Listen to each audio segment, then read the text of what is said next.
ইয়া আইয়ুহান নাস ইত্তাকু রাব্বাকুম ইন্না যালজালাতাস সাআতি শাইউন আযীম। আল্লাহ রাব্বুল আলামিন বলেন, হে দুনিয়ার মানুষ, ভয় করো কাকে? ভয় করো আল্লাহকে, ভয় করো রবকে। ইন্না যালজালাতাস সাআতি শাইউন আযীম। কিয়ামতের ভূমিকম্পটা বড় ভয়াবহ হবে। কিয়ামতের ভূমিকম্প বড় ভয়াবহ হবে। ও মুসলমান, আমার আল্লাহ এই কথা বললেন, ভয় করো। তারপরে আল্লাহ বলেন, কারণ কিয়ামতের ভূমিকম্প বড় ভয়াবহ। ও মুসলমান, তার মানে হলো, হে দুনিয়ার মানুষ, যেই জমিনের উপরে দাঁড়িয়ে, যেই জমিনের উপরে চলে, তো আমি আল্লাহর সাথে নাফরমানি করতে আছিস, এই জমিন তোর না, এই জমিন আমার, এই জমিন আমি বানাইছি, এই জমিনকে আমি স্থিতিশীল করেছি। আবার যখন হুকুম করব, জমিন তখন আবার কাঁপতে আরম্ভ করবে।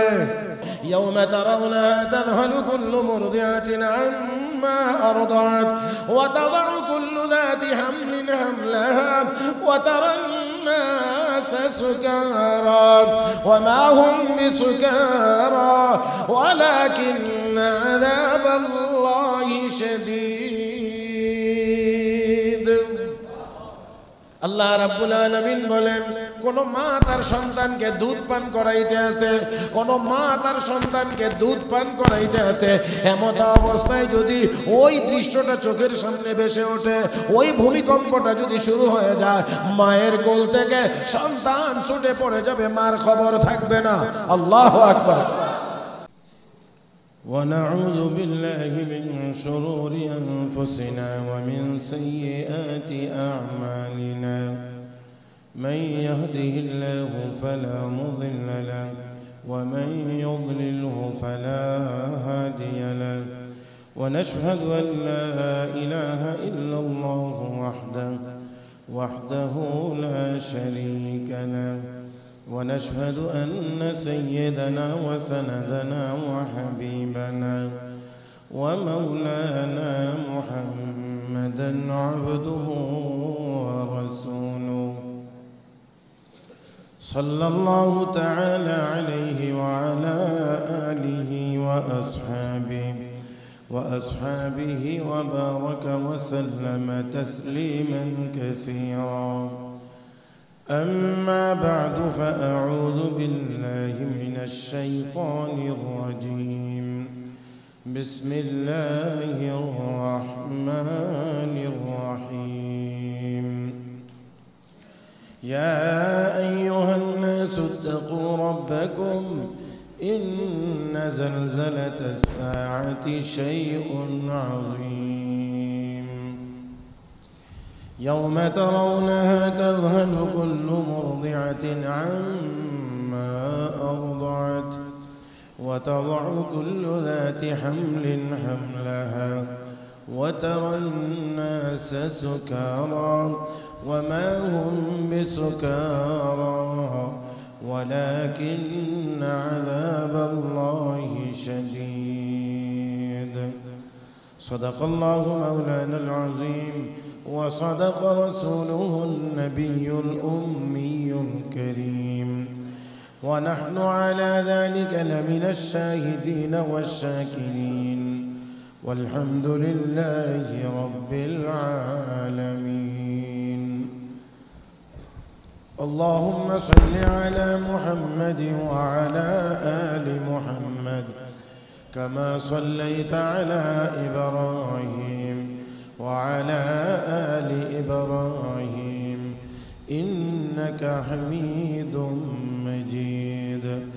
اللهم بارك على محمد وعلى آل محمد كما باركت على إبراهيم وعلى آل إبراهيم إنك حميد مجيد.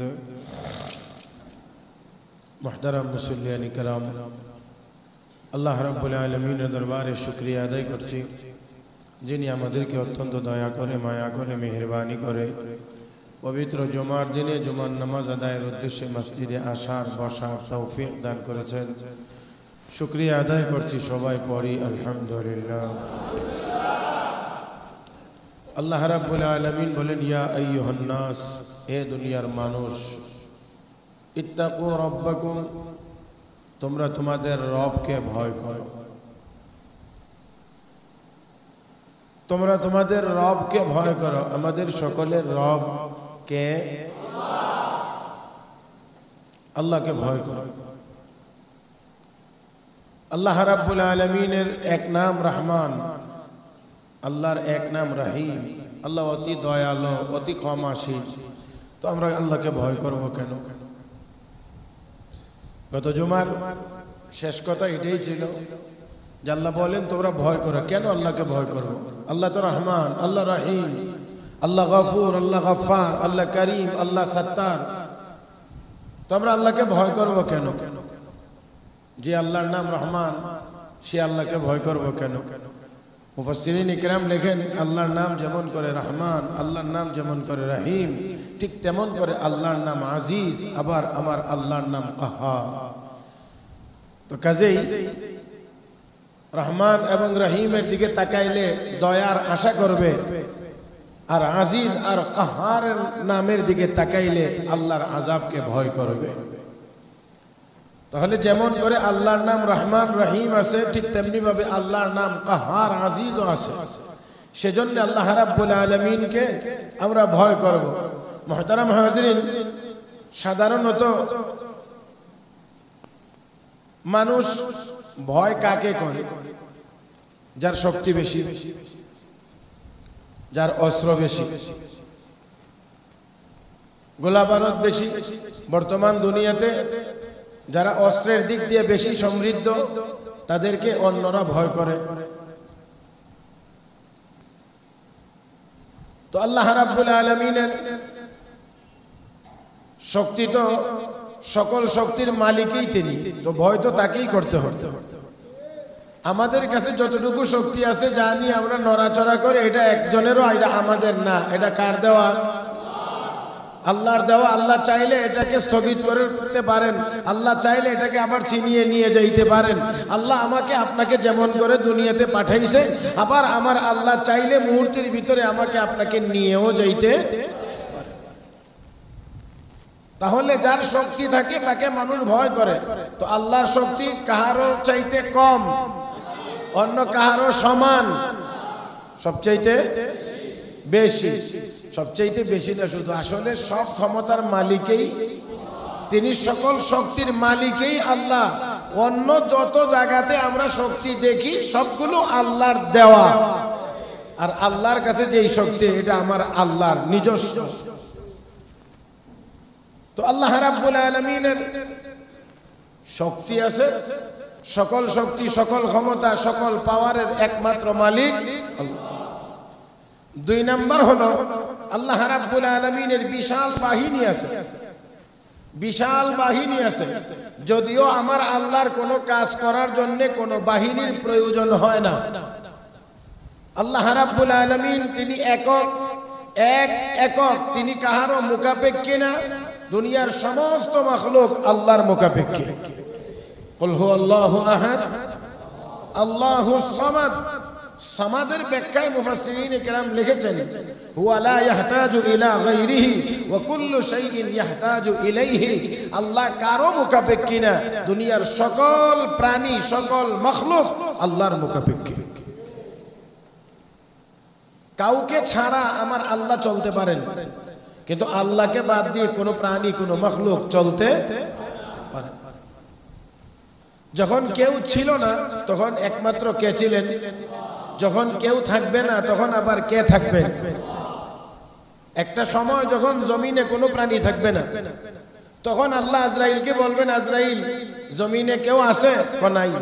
কোথায় আছে? আসমানে আছে। আসমানে আছে। আপনাদের জানা মতে আসমানে কারা আছে? মাশাআল্লাহ, আসমানে আছে ফেরেশতারা। আল্লাহ রাব্বুল আলামিন তখন বলবেন যে আমার এক এক আসমান খালি করো, এক এক আসমান খালি করো। মানে এক এক আসমানে যত ফেরেশতা আছে সবগুলোর রূহ নিয়ে আসো। এক আসমান, দুই আসমান, তিন আসমান, চতুর্থ আসমান, পঞ্চম আসমান, 5 নাম্বার, 6 নাম্বার, 7 নাম্বার, সকল আসমানে যত ফেরেশতা আছে সবার রূহ বের করে নাও। এবার আল্লাহ বলবেন আজরাইল আর কে কে আছে? আল্লাহ আমরা 4 জন, তোমার আরশ বহনকারী 8 জন, মোট 12 জন আছে। জিবরাইল, মিকাইল, ইসরাফিল আর আমি আজরাইল। আসলে এটা ভুল প্রসিদ্ধ আজরাইল। দেখেন জিবরাইল, মিকাইল, ইসরাফিল, আসলে শব্দটা হলো ইসরাইল। আবার এই বর্তমান রাষ্ট্র ইসরাইল বুঝছেন না, এইটা না, এটা হলো আইন যা দিয়া, আর এটা হলো আলিফ সিন দিয়া যা। তো জিবরাইল, মিকাইল, ইসরাফিল শব্দটা আসলে হওয়ার কথা ইসরাইল, কিন্তু আমরা এটাকে চালাইয়া দিছি আজরাইল। তো যাক, চলছে তো চলছেই। তো আমরা আছি এই 4 জন, আর আপনার আরশ বহনকারী ফেরেশতা 8 জন, মিলায়া কয়জন? 12 জন। আল্লাহ রাব্বুল আলামিন তখন বলবেন জিবরাইল, মিকাইল, ইসরাফিল সব নিয়ে নাও। আর কে আছে? আল্লাহ আরশ বহনকারী 8 জন। আমার আরশ কারো মুখাপেক্ষী না, আমার আরশ কারো মুখাপেক্ষী না, আমার আরশ এমনিই থাকবে, কাজেই তাদেরও প্রয়োজন নাই, তাদেরকেও নিয়ে নাও। এবার আর কে? আল্লাহ বলবেন এখন আর কে? আজরাইল আর কে আছে? আল্লাহ আমি আছি নিচে, উপরে আছো তুমি। আল্লাহ রাব্বুল আলামিন তখন বলবেন তুমি আমার আরশের নিচে? বলে হ্যাঁ। তাহলে একটু আরশের দিকে তাকাও। ও তাকাইলাম। দেখো তো এখানে কিছু লেখা আছে? বলে হ্যাঁ আছে। ও কি লেখা আছে? আল্লাহ লেখা আছে আরশের নিচে যারা থাকবে তাদের সবাইকে মৃত্যুবরণ করতে হবে। আরশের নিচে যারা থাকবে, যে থাকবে তাকেই মৃত্যুবরণ করতে হবে। তো এখন আর কে আছে? আর কেউ নাই, আমি একলাই আছি আরশের নিচে। এবার তোমার মৌতের পালা, তুমি তোমার রূহ বের করবে। মুহতারাম হাজিরিন, তখন আজরাইল তার নিজের রূহ নিজেকেই বের করতে হবে, তার মৌতের জিম্মাদারি তার হাতেই দেওয়া হবে। এবার বলেন শেষ পর্যন্ত আজরাইলও থাকবে না। এবার আর কেউ কেউ কে আছেন? শুধু কে আছেন? শুধু কুল্লু মান আলাইহা ফান ওয়া ইয়াবকা ওয়াজহু রাব্বিকা যুল জালালি ওয়াল ইকরাম ফাবিআইয়ি আলাই রাব্বিকুমা তুকাযযিবান।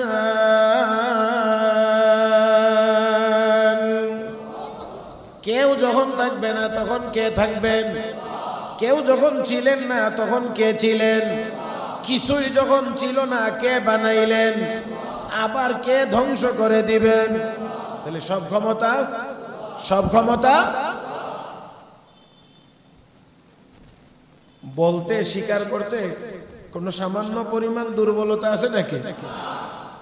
সব ক্ষমতার একমাত্র মালিক তাহলে আল্লাহ, সব ক্ষমতার মালিক। সামান্য একটু ক্ষমতা বেশি হইলে আমরা জি স্যার, জি স্যার, জি স্যার, জি স্যার, হ্যাঁ ইয়েস স্যার, ইয়েস আর নো স্যার, তো আর কোনো কথাই জবান দিয়ে বের হয় না। সামান্য একটু দুনিয়াতে সামান্য একটু ক্ষমতা বেশি হলে আমরা তাদের সামনে কত নত জানো, কত ভয় করি। আর যার হাতে সকল ক্ষমতা। মুহতারাম হাজিরিন, সব বলা যাবে না আশা করি।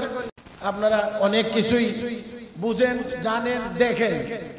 বর্তমান দুনিয়াতে যেই যেই রাষ্ট্রগুলো বেশি ক্ষমতাশালী তাদেরকে সবাই একটু ভিন্ন দৃষ্টিতে দেখে। তারা অনেক সময় আমাদের ইচ্ছা ও অনিচ্ছার বিরুদ্ধে কাজ করে, যেটা আমাদের ভালো লাগে না এমনটাও করে বসে। তারপরেও তাদের বিরুদ্ধে কথা বলতে আমরা একটু মুখ সামলাইয়া বলি, না জানি আবার কোন বিপদে পড়ি। এরকম অনেক। কেন? তাদের ক্ষমতা একটু বেশি, তাদের টাকা পয়সা একটু বেশি, তাদের সামরিক শক্তি বেশি, তাদের অস্ত্র গোলা বারুদ বেশি। এই জন্যে যেই কথাটা বলার দরকার ছিল সেই কথাটাও আমরা একটু ঘুরাইয়া ফিরাইয়া বলি, যেই শক্ত ভাষায় কথা বলার দরকার ছিল এতটা শক্ত না বলে আমরা একটু নরম সুরে কথা বলি, তার মানে ভিতরে একটু ভয় কাজ করে। মুহতারাম হাজিরিন, তাহলে সামান্য এই ক্ষমতাবান ব্যক্তি অথবা দেশকে যদি আমরা সমীহ করে কথা বলি, যদি আমরা আমাদের মতো করে কথা না বলে যদি চিন্তা করি যে না জানি কোন বিপদ হয়, এই জন্য নরম করে যদি কথা বলি, তাহলে যেই আল্লাহর কুদরতি হাতে সব ক্ষমতা, সেই আল্লাহকে ভয় করে অবশ্যই আমাদেরকে গুনার কাজ ছেড়ে দিতে হবে। গুনাহ করা যাবে না।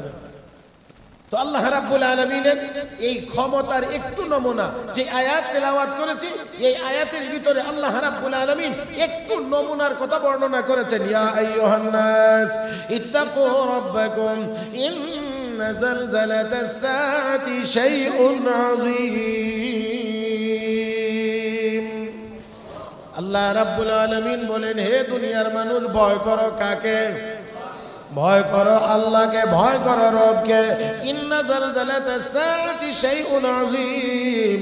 কিয়ামতের ভূমিকম্পটা বড় ভয়াবহ হবে, কিয়ামতের ভূমিকম্প বড় ভয়াবহ হবে। ও মুসলমান, আমার আল্লাহ এই কথা বললেন ভয় করো, তারপরে আল্লাহ বলেন কারণ কিয়ামতের ভূমিকম্প বড় ভয়াবহ।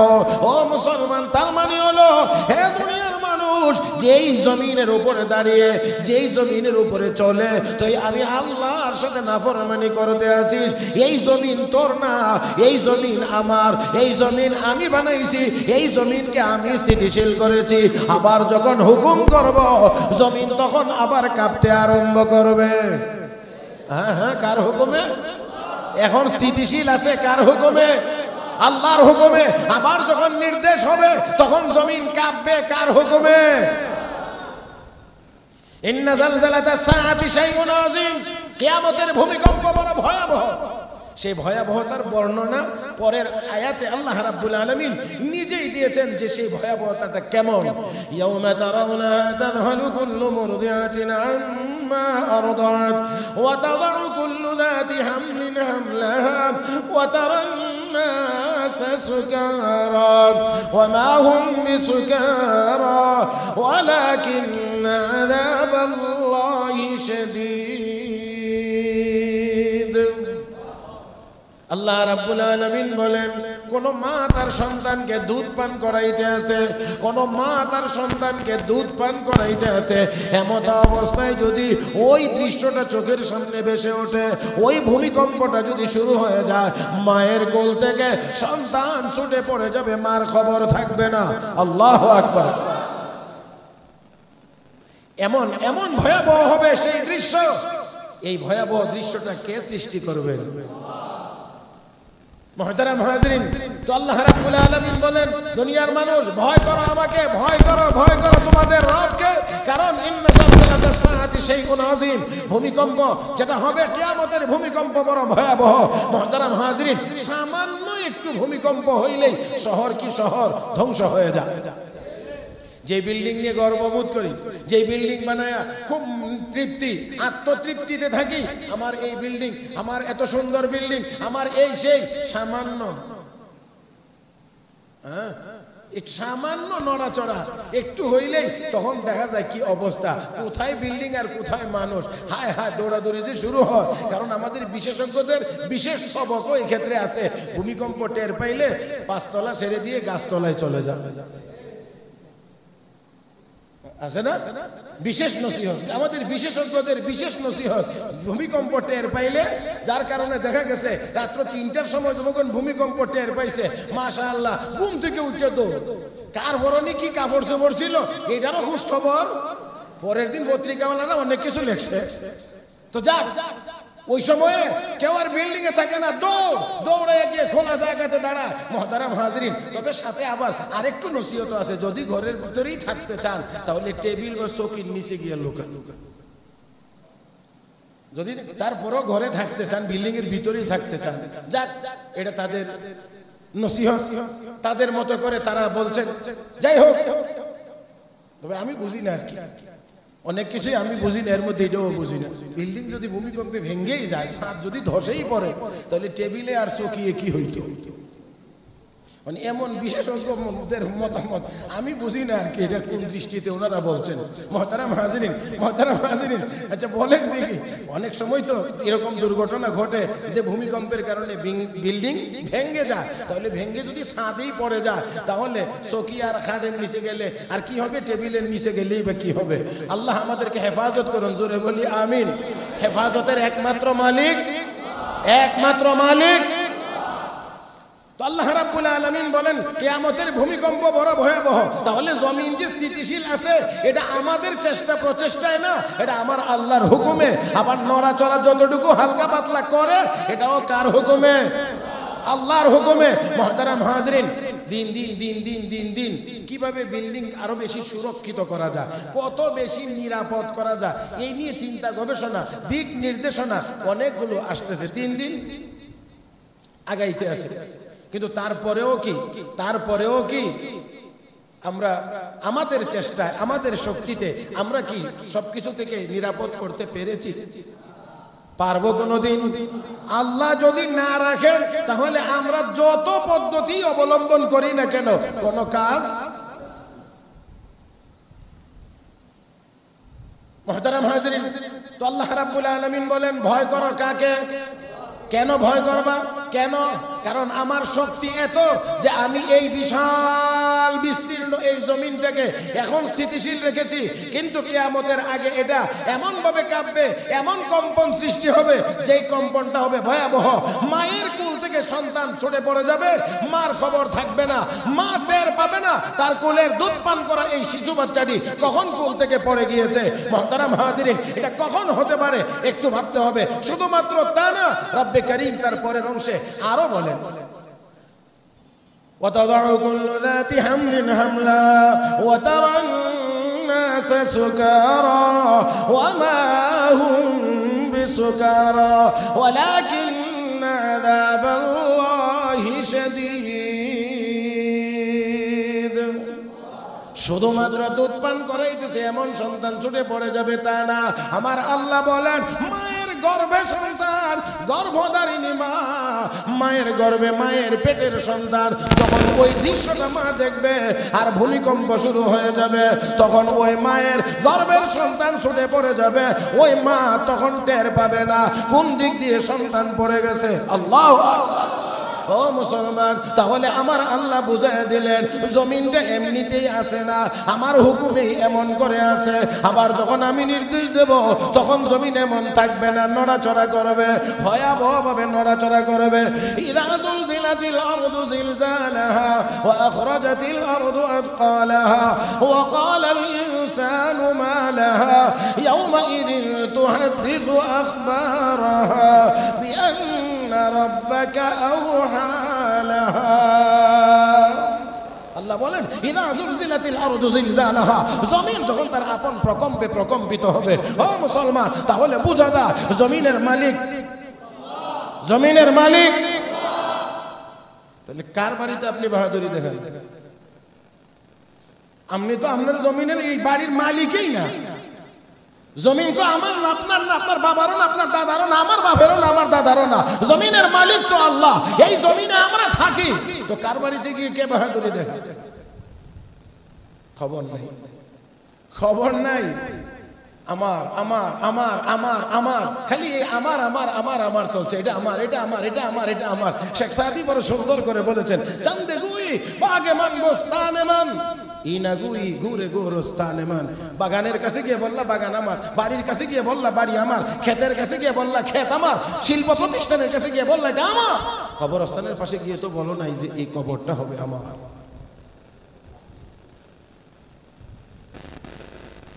সবকিছুতে বললা আমার, কিন্তু এখানে গিয়ে তো বলো না এই কবর হবে আমার। মুহতারাম হাজিরিন, সব আমার আমার আমার আমার চলছে, আমার আমার আমার আমার। এই কথাটা বেশি সুন্দর কথা। মুহতারাম হাজিরিন, প্রকৃত অর্থে সবকিছুর মালিক তো আল্লাহ। এই জন্যে বেশি বেশি খালি আমার আমার এটা বলতে নাই, এটা আমার আমার বলতে নাই। হ্যাঁ, সাথে আল্লাহর নাম রেখে বলা, আল্লাহর রহমতে, আল্লাহর দয়ায়, হ্যাঁ অস্থায়ী একটা মালিকানা তো আল্লাহ আমাদেরকে অবশ্যই দিয়ে রেখেছেন মুহতারাম হাজিরিন। কিন্তু আমাদেরকে চিন্তা করতে হবে যে যতই হোক না কেন এই যে আমার বলি আমার চোখের সামনে আমার অনেক জিনিস চলে যাচ্ছে, আটকিয়ে রাখতে পারি না। নদী ভাঙ্গন বহু জায়গাতে আছে, বাংলাদেশে একটা বড় সমস্যা, আমাদের একটা বড় জাতীয় বড় সমস্যাগুলোর মধ্যে একটা হলো নদী ভাঙ্গন। অনেক সময় আমাদের মাননীয় সংসদ সদস্যরা দাঁড়িয়ে সংসদে বলেন, মাননীয় স্পিকার আমার এলাকা এখানের একটি অন্যতম সমস্যা হলো নদী ভাঙ্গন, নদী ভেঙে নিয়ে যাচ্ছে। এরকম নদী ভাঙ্গার কবলিত এলাকা অনেক জায়গাতে আমার যাওয়ারও সুযোগ হয় আলহামদুলিল্লাহ ওয়াজের নিসবতে। এই কিছুদিন আগেও পটুয়াখালী জেলার সেই গলাচিপাতে গিয়েছিলাম, ওইখানেও একটা জায়গা আছে, নাম হলো পানপট্টি। ওই দিকের কেউ থাকলে তো আবার চিনবে। ওইখানে আমি যখন প্রথম যাইতাম, বেশি দিন ধরে যাই না, 1998 সন থেকে যাই, তো তখন ওই পানপট্টিতে একটা লঞ্চ ঘাট আছে। এই লঞ্চ ঘাটটা অনেক দূরে ছিল, কিন্তু এখন গেলে দেখা যায় আগের লঞ্চ ঘাট থেকে এখন এর জায়গা অনেক ভিতরে চলে এসেছে। ওই নদী ভেঙে এখান থেকে নিয়ে যাচ্ছে মুহতারাম হাজিরিন। তো আমার যে বলি আমরা বলি, এই চোখের সামনে জমিন নদীর গর্ভে বিলীন হয়ে যাচ্ছে, আটকে রাখতে পারি না, ফিরে রাখতে পারি না মুহতারাম হাজিরিন। তো জমিনও আমার না আর নদীও আমার না, জমিনও আল্লাহর, নদীও, যার কারণে একদিক দিয়ে ভেঙে নিয়ে যায়, আবার আর একদিক দিয়ে বিশাল, আল্লাহ পরের অংশটা তো আপনারা বুঝার কথা, একদিক দিয়ে ভেঙে নিয়ে যায় আর একদিকে বিশাল বিল্ডিং না বলে আমরা আল্লাহ 80 লাখ টাকা দিয়ে একটা বিল্ডিং করছে, এটা কেবল আমাদের বাড়ির কাছে, আমাদের ইউনিয়নের ভিতরে, ইমাম সাহেব জানে আমাদের এইদিকে। তো আমি যেটা জানতে পারছি আর কি, যে 80 লাখ টাকা দিয়ে বিল্ডিংটা বানাইছে, নদীর ভেঙ্গিয়া বিল্ডিং পড়ে গেছে পানিতে। শেষ পর্যন্ত 80 লাখ টাকার বিল্ডিং মাত্র 80,000 টাকা বিক্রি করছে। তো আপনার না বলে তো একটু ঠেকায় রাখতে, একটু আটকায় রাখতে পারলেন না, এটা আপনার হইলে দেখেন আমার আল্লাহ জন্য মাঝে মাঝে কেউ দেখায় দেন, তুই যে খালি তোর করস, এবার দেখ এটা তোর নাকি আমার। মুহতারাম হাজরিন, সাইয়েদানা হযরত মূসা আলাইহিস সালাতু ওয়াস সালামকে জিজ্ঞাসা করা হয়েছিল যে ও আল্লাহর নবী, বর্তমান যুগে এই সময়ে দুনিয়ার মধ্যে বর্তমান সময়ে সবচেয়ে বড় আলেমকে? মূসা আলাইহিস সালাম বলছিলেন আমি। আপনারা একটু খেয়াল করেন, মূসা আলাইহিস সালামকে বলা হয়েছে যে এই যুগের সবচেয়ে বড় আলেমকে, মূসা আলাইহিস সালাম বলছেন আমি। তবে আরেকটা কথা মনে রাখতে হবে, যেই যুগে যেই এলাকায় যিনি নবী উনিই সবচেয়ে বড় আলেম। তো নবী উত্তর ভুল দিয়েছেন। আমি আবারও বলছি, যেই সময়ে যিনি যেই এলাকার নবী তিনি ওই এলাকার ওই সময়ের সবচেয়ে বড় আলেম, কারণ নবীর চেয়ে বড় আলেম আর কেউ হতে পারে না। তাহলে মূসা আলাইহিস সালামকে জিজ্ঞেস করা হয়েছে এই যুগের বড় আলেমকে, মূসা আলাইহিস সালাম বলছেন আমি। তো উত্তর কি ভুল দিছেন? কিন্তু পয়গম্বর হইয়া এতটা ডাইরেক্ট আমি বলাটা আল্লাহর কাছে বেশি পছন্দ হয় পয়গম্বর হইয়া, কারণ পয়গম্বরের সাথে সম্পর্ক, আল্লাহর সাথে সম্পর্ক আমাদের মতো না বেশি? আমাদের মতো না বেশি? এই জন্য এক বুজুর্গ রাস্তা দিয়ে হাঁটে, দুষ্টরা তাকে পাথর দিয়ে মাটির চাকা দিয়ে ঢিল মারে। আল্লাহর ওই বান্দা, আল্লাহর ওই ওলি হাসি মুখে হাঁটে আর এগুলি গ্রহণ করে। কিন্তু আল্লাহর আরেক বান্দা চিনতে পেরে কয় রে জালেমরা এই বুজুর্গরে এইভাবে করে মাটি দিয়ে আঘাত করছে, পাথর দিয়ে আঘাত করছে। এই জন্য উনি ফুল নিয়ে ওনার দিকে মারছে। এখন ফুল মারছে তো ভালো মহব্বতের কারণে, ভালোবাসার কারণে, চিনতে পেরে। এখন ফুল দিয়ে মারার কারণে উনি কান্না শুরু করলেন। জিজ্ঞাসা করা হলো আপনাকে পাথর মারে হাসেন আর আপনাকে ফুল দিল, তো আপনি কাঁদেন কেন? উনি ফুলটা আমার দিকে ফিক্কা মারলো কেন? উনি তো পারতেন আমার হাতে ফুলটা দিতে, উনি কেন আমার হাতে দিলেন না, দূর থেকে মারলেন, এই জন্য আমি কষ্ট পেয়েছি। তো এরা পাথর দিয়ে মারে, কষ্ট পায় না। উনি ফুল দেওয়ার পরেও ফুলটা হাতে কেন দিল না, এই জন্যে উনি কষ্ট পাইছেন। কারণ উনি চিনে জানেন সম্পর্ক বড় গভীর। তো পয়গম্বরের সাথে আল্লাহর সাথে সম্পর্ক বড় গভীর, এই জন্য জিজ্ঞাসা করা হয়েছে ও পয়গম্বর এই যুগের বড় আলেমকে? আমি। আল্লাহ ও মুসা তুমি বড় আলেম, আচ্ছা তো ঠিক আছে, একটু সফরের জন্য রেডি হও। একটু সফরের জন্য রেডি হও। সফরের বিবরণ আজকে দেওয়া হবে না, ইনশাআল্লাহ পরে দেওয়ার চেষ্টা করবো, আজকে না। তো সফরের জন্য রেডি হও। আমার বান্দা আরো আছে, তো গেলে দেখবা এখানে তুমি বেশি জানো না আরো বেশি জাননেওয়ালা আছে। আল্লাহু আকবার। মুসা আলাইহিস সালাম, আমি আবারও বলছি ধারণা যেন খারাপ না হয়, মুসা আলাইহিস সালাম উত্তর ভুল দেন নাই, কিন্তু সম্পর্ক যার সাথে যত বেশি গভীর হয় তার সাথে অল্পতেই ব্যথা বেশি লাগে।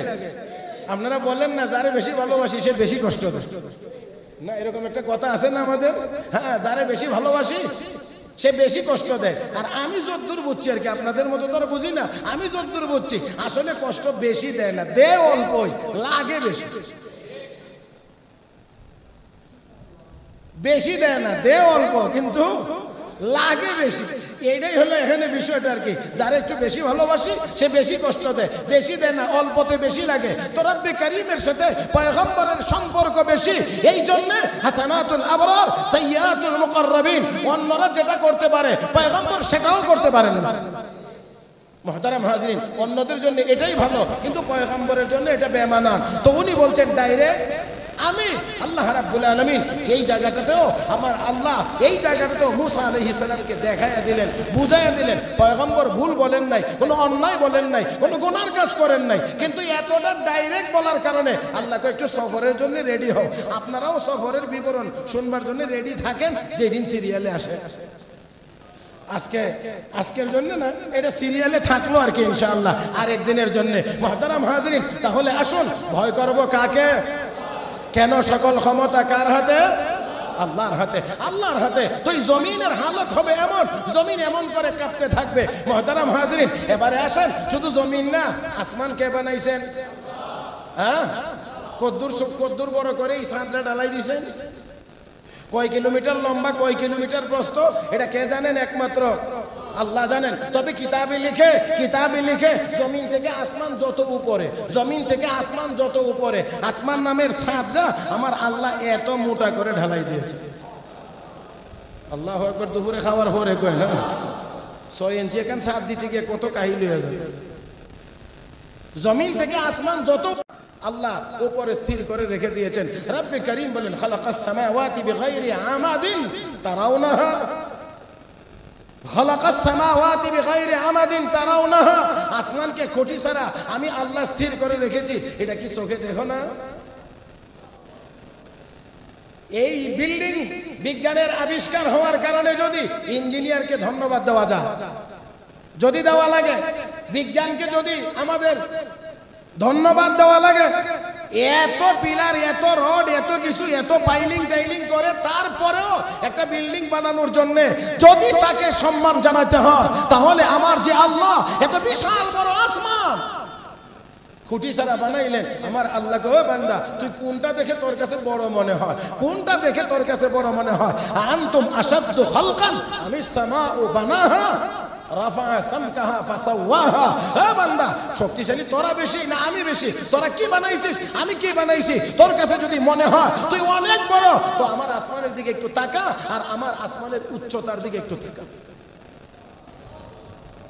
তাহলে দেখবে তুই কত বড় আর আমার আসমান কত বড়। তুই দেখবে তখন, তুই যদি মনে করস তুই অনেক বড়, তো আমার আসমানের দিকে তাকা আর আসমানের উচ্চতার দিকে তাকা। আফালা ইয়ানজুরুনা ইলাল ইবলি কাইফা খুলিকাত ওয়া ইলাস সামাই কাইফা রুফিআত ওয়া ইলাল জিবালি কাইফা নুসিবাত ওয়া ইলাল আরদি কাইফা সুতিহাত ফাযাক্কির ইন্নামা আনতা মুযাক্কির লাস্তা আলাইহিম مسيطر إلا من تولى وكفر فيعذبه الله العذاب الأكبر إن إلينا إيابهم ثم إن علينا حسابهم أفلا ينظرون إلى الإبل إذا السماء انفطرت إذا السماء انشقت। আল্লাহ বিভিন্নভাবে আয়াতের ভিতরে বর্ণনা করেছেন। তাহলে যে আল্লাহ এত বড় আসমান বানাইলেন, পিলার ছাড়া দাঁড় করায় রাখলেন, সেই আল্লাহ আবার এই আসমানটা ভেঙে টুকরা টুকরা করে দেবেন। এই বিশাল বড় পাহাড় দিয়ে জমিনকে আল্লাহ স্থিতিশীল করেছেন, সেই পাহাড়গুলোকে আমার আল্লাহ আবার তোলার ন্যায় উড়াইবেন, আকাশে উড়াইবেন, তোলার মতো উড়তে থাকবে। এবার আওয়াজ করে বলেন, সব ক্ষমতা একমাত্র কার হাতে?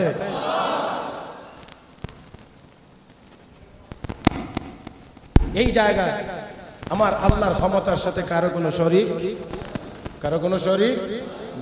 মাঝে মাঝে আমেরিকাকে সুপার পাওয়ার বলে, চায়নাকে বলে, রাশিয়াকে বলে, অমুককে বলে, তমুককে বলে। মাঝে মাঝে আমার আল্লাহ একটু জল উচ্ছ্বাস, শোনেন নাই আমেরিকার কয়েক অঙ্গরাজ্য পানির নিচে, এমনও গেছে।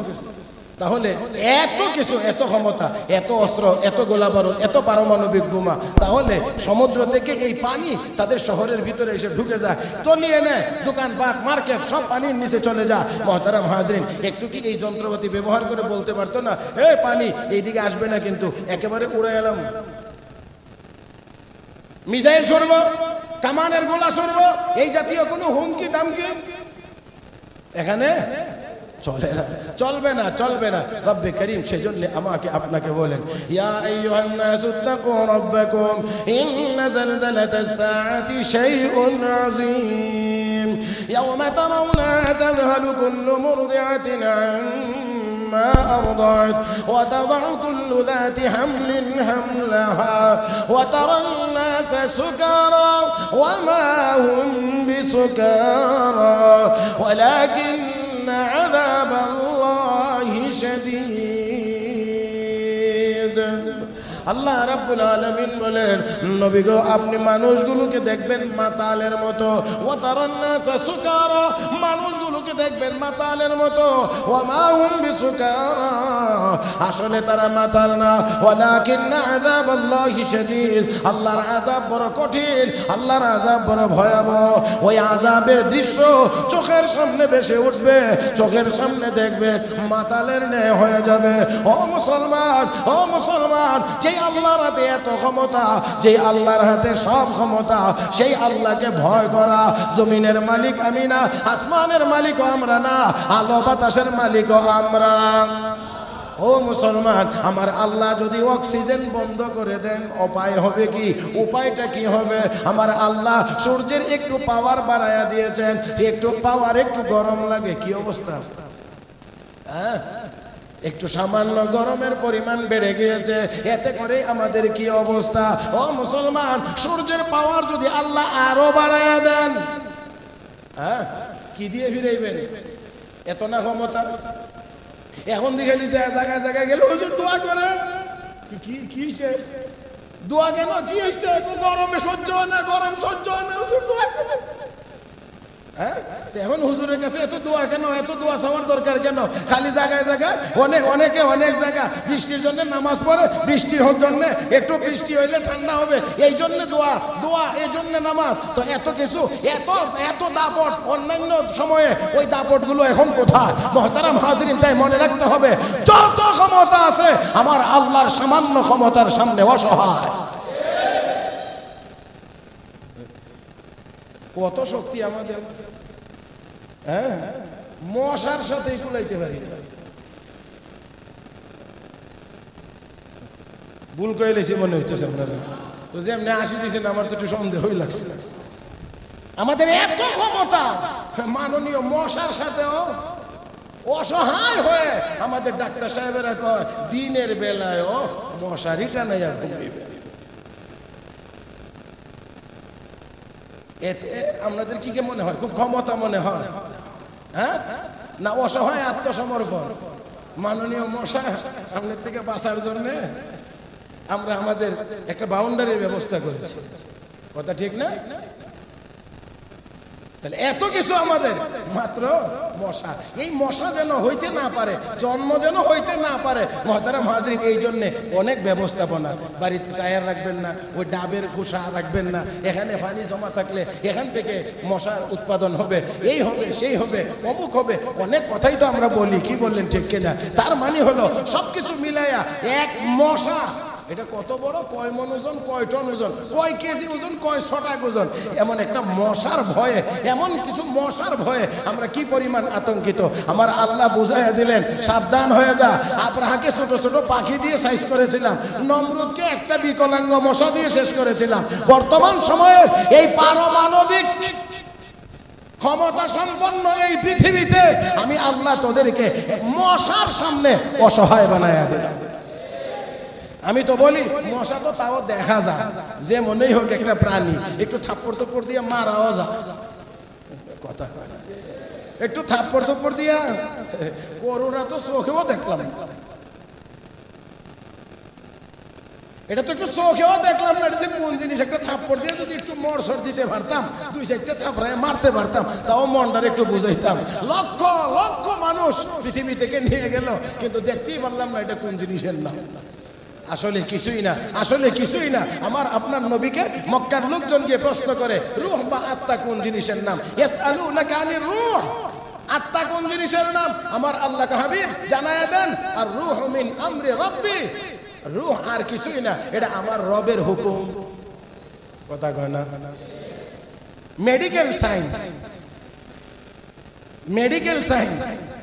হযরত আকদাস মাওলানা তারেক জামিল সাহেব দামাত বারাকাতুহু, তিনি তার বয়ানের ভিতরে বলছেন যে মেডিকেল সায়েন্স মৌত নিয়ে অনেক গবেষণা করছে। মৌতের সংজ্ঞা কি, মৌত কোন জিনিসের নাম, এ পর্যন্ত আমার জানা মতে, উনি তো ডাক্তার, তো উনি বলছেন যে আমার জানা মতে 200 সংজ্ঞা মেডিকেল সায়েন্স নির্ধারণ করেছে।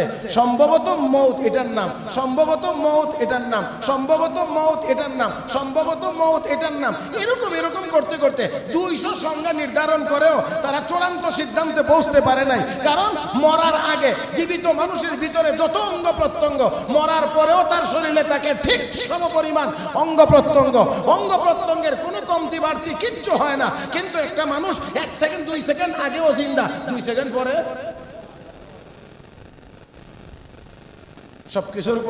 সবকিছুর পরে আমার আল্লাহ কয়, হে নবী আপনি জানায় দেন, আর রূহ মিন আমরি রাব্বি, রূহ হলো আমার আল্লাহর হুকুম। আছে তো আছে, নাই নাই। আমার আল্লাহ যতক্ষণ পর্যন্ত বলবেন থাক তো থাকবে, নাই তো নাই। এবার বিমানের ককপিটে হইলেও নাই, হয় না? হ্যাঁ, বিমানের ককপিটে হইলে, পাইলটের আসনে থাকলেও আজরাইলের গতি বিমানের চাইতে, কয় না? আচ্ছা, কোন কোন কোন কোন জানালা খোলা থাকে? বিমানের কোন কোন জানালাগুলো খোলা থাকে? কোনো জানালা খোলা টোলা থাকে নাকি? হ্যাঁ, আমাদের কয়দিন আগে বাংলাদেশের এক বিমান আকাশে উঠছে, উঠার পরে বিমানের সামনে, পাইলটের সামনে যে গ্লাসটা থাকে ফাটা, আবার ব্যাক করে আইসা আবার ঢাকাতে অবতরণ করছে, কারণ সামনে গেলে বিপদ। তাহলে ফাটা দেওয়ার পরেই সাথে সাথে জরুরি ঘুরাইয়া আবার বিমান ঢাকায় নিয়ে এসেছে। মুহতারাম হাজিরিন, তাহলে আজরাইল কোন ফাঁক দিয়ে গিয়ে ঢুকলো, যাইতে যাইতে আবার ককপিটেও। তাহলে আসেন, সব ক্ষমতার একমাত্র মালিক, একমাত্র মালিক, সব ঠেকানো যাবে, কিন্তু আপনার এইটা ঠেকানোর মতো কোনো ব্যবস্থা। মুহতারাম হাজরিন, ডোনাল্ড ট্রাম্প যখন আমেরিকার প্রেসিডেন্ট ছিল, ডাম, তখন তার জন্য তখনকার সময়ে 12 lakh US dollar, American 12 lakh dollar দিয়ে তার জন্য একটা গাড়ি বানানো হয়েছে প্রেসিডেন্টকে বহন করার জন্য। এটা এমন করে বানানো হয়েছে, এমন করে যে পারমাণবিক বোমার বিস্ফোরণ ঘটলেও এই গাড়ির ভিতরে প্রেসিডেন্ট সুরক্ষিত থাকবে। এত কিছুর পরেও তার হোয়াইট হাউসের ভিতরে করোনা গিয়া ঢুকে একেবারে তার ভিতরে ঢুকছে।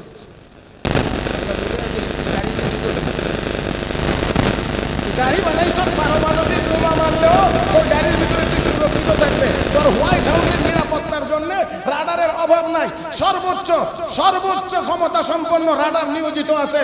তারপরে হোয়াইট হাউসের এলাকা অনেকটুকু এরিয়া নিয়ে নো ফ্লাই জোন হিসেবে ঘোষণা, এখানে বিমান উঠতে পারবে না। এত কিছুর পরেও করোনাকেই যদি ঠেক দেওয়া সম্ভব হয় না, তো আমি আল্লাহর কুদরতের সামনে তোর কোনো ক্ষমতাই চলতে পারে না।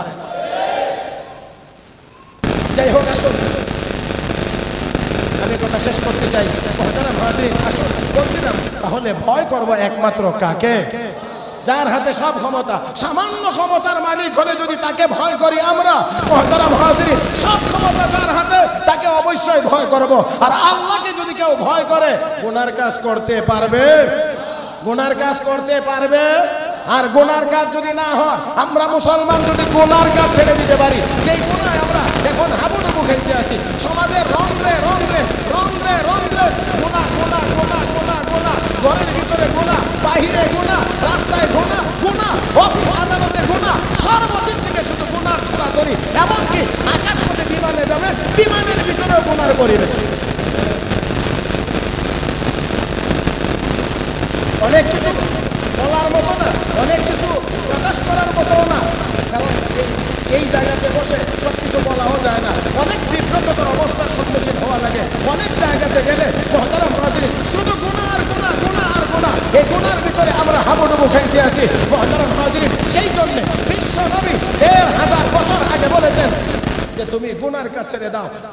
যদি গুনার কাজ ছেড়ে দিতে পারো, ইত্তাকিল মাহারি তাকুন আবাদান নাস, আমার নবী কয় গুনার কাজ যদি ছেড়ে দিতে পারো তুমি সবচেয়ে বড় ইবাদত গুজার হয়ে যাবে। আজকে আমরা যত অসুবিধার ভিতরে আছি সবগুলোর মূলে হলো আমাদের গুনাহ, একমাত্র দায়ী আমাদের গুনাহ। আজকে 200 কোটি মুসলমান আমরা গুনাহটা যদি ছেড়ে দিতে পারি, গুনার কাজ যদি ছেড়ে দিতে পারি, আমার বিশ্বাস হয় ফিলিস্তিনের জমিনে আর একটা বোমার বিস্ফোরণ করতে পারবে না, একটা বোমার বিস্ফোরণ করতে পারবে না। বিশ্ব নবীর সাহাবী হযরত সাদ ইবনে আবি ওয়াক্কাস রাদিয়াল্লাহু তাআলা আনহু ৩০,০০০ সৈনিককে রাতের অন্ধকারে বলেছিলেন দাজলা নদীতে ঝাঁপ দিতে হবে, আমরা এই নদীর বুকে ঝাঁপ দেব, নদীর ওই পারে ইসলামের দাওয়াত নিয়ে যাইতে চাই। সাদ ইবনে আবি ওয়াক্কাস রাদিয়াল্লাহু তাআলা আনহুকে জিজ্ঞাসা করা হয়েছিল আপনি এত বড় সাহস কেমন করে করলেন ৩০,০০০ সৈনিককে নিয়ে নদীতে রাতের অন্ধকারে ঝাঁপ দেওয়ার সিদ্ধান্ত নিলেন? তো আমি আগে দেখে নিয়েছি আমার সৈনিকদের অবস্থা কি, সবার চেহারা দিকে তাকিয়ে আমি দেখছি একজনের চেহারার মধ্যেও গুনাহের কালো দাগ দেখা যায় না।